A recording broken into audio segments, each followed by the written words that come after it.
Keshod police સ્ટેશનમાં હવે નવીનીકરણ થશે કેમ કે વર્ષોથી બનેલ પોલીસ સ્ટેશનમાં બધે જ થતા પાણીના દર્શન. કેશોદ પોલીસ સ્ટેશન બન્યું એને ઘણા વર્ષો વીતી ગયા, ત્યારે હાલ કેશોદ પોલીસ સ્ટેશનની હાલત એટલી ગંભીર જણાઈ રહી છે. આવનારા સમયમાં ક્યારે અને કોની માથે શું પડશે તે નક્કી કરનાર તો મારો રામ જ હોય. વધુ વિગત સાથે જાણીએ તો તમામ રૂમોમાં વરસાદી માહોલ વચ્ચે કદાચ વર્ષો પહેલા બનેલ પોલીસ સ્ટેશનની બધી જ જગ્યા પર સ્લેબ પણ હવે નબળા પડી ગયા હોય, પાણી પણ પડતું જ હોય, પરંતુ અહીંયા કંઈક અલગ જ જોવા મળ્યું છે. જ્યારે વરસાદના સમયે જોરદાર પાણી પડે, જ્યારે વરસાદ બંધ થયા પછી અધિકારીઓની અમી છાટણા તો ચાલુ જ રહે છે. બીજું કે પોલીસ અધિકારીના ચેમ્બરમાં જતા જ લાઇટ કનેક્શનના ગૂંચડા જોતા ભલભલાને ડર લાગે છે. સાહેબને રજૂઆત કરવા જતાં પહેલા શોર્ટ સર્કિટ તો નહીં હોય ને, પોલીસ છે એ પ્રજાનો મિત્ર છે, એટલે જ પ્રજા પોતાનું અને સાથે પોલીસની જિંદગીના પણ ન જોખમાય તેનું વિચારી રહી છે. કેશોદ પોલીસના રેકોર્ડના પોટલાને સાચવવા કોને ત્યાં મૂકવા એ પણ એક સળગતો સવાલ છે. કેશોદ પોલીસને ગામમાં ડર નથી લાગતો, એટલે જ ડર પોલીસ સ્ટેશનમાં નોકરી દરમિયાન લાગે તો નવાય નહીં. આમને આમ ચાલશે તો પબ્લિક ગામમાં હેલ્મેટ પહેરે, એ જ હેલ્મેટ પહેરી પોલીસ સ્ટેશનમાં બેસેલ અધિકારીઓ અંદર હેલ્મેટ પહેરેલા જોવા મળશે. તમામ જગ્યા પર પાણી પડી રહ્યું છે તે સનાતન સત્ય છે.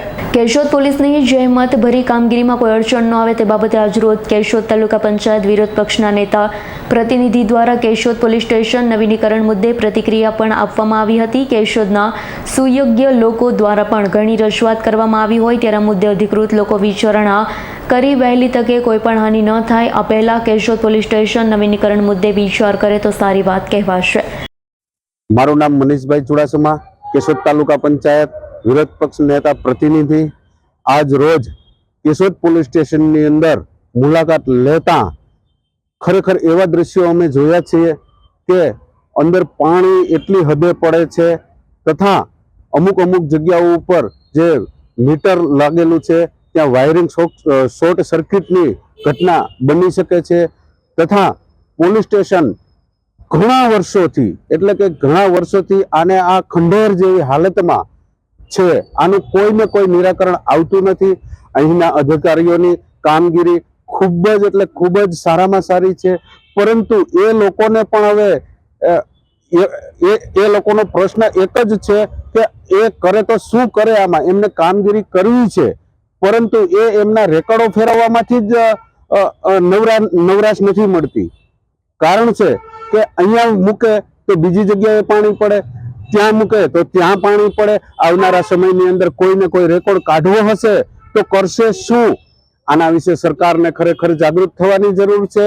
અને આ વિડીયોના માધ્યમથી હું એ કહેવા માંગુ છું કે કાં તો નવા પોલીસ સ્ટેશનની માંગણી ઘણા સમયથી કરવામાં આવી છે, છતાં પણ સરકાર ક્યાંક ને ક્યાંક હજુ સુધી શું વિચાર કરી રહી છે એ વાત હજી સમજાતી નથી.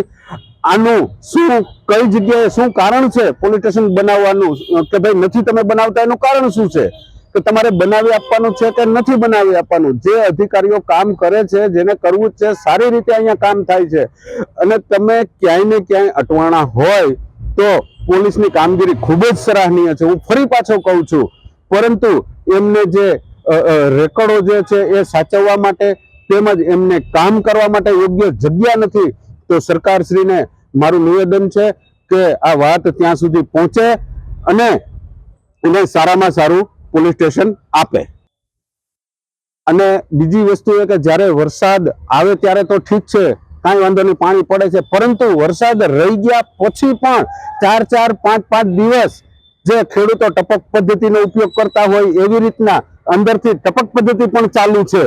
અને આ અમારી રજૂઆત ત્રીજી વખત રજૂઆત કરવામાં આવી છે, છતાં પણ સરકારશ્રીને હવે આંખ ખુલે એ અમે રાહ જોઈને બેઠા છીએ.